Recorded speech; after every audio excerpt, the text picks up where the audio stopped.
Now from 8th class, and this is my friend Khushi, Lata and my other classmates. Now we are in ATL lab of Sir Chotu Ramjat, Sr.Sec.School, Mohammadpuriya. This is our ATL lab in which many groups are working on their own project. Now we will assemble these parts. This is a chassis, and also we called chassis in normal language. These are two wheels, two BO motors, a special wheel with 360-degree rotation, joystick module, and a PCB controller, and a RJ cable connector. Now my friend Kushi will ask you more about this project. First of all, we connect these two cables. This is our RJ45 cable, and we connect this to remote output. This is our other part of RJ cable. Now we connect this to two-wheeler.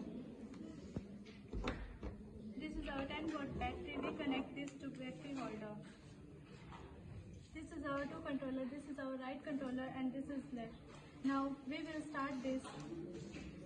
We push both the controllers.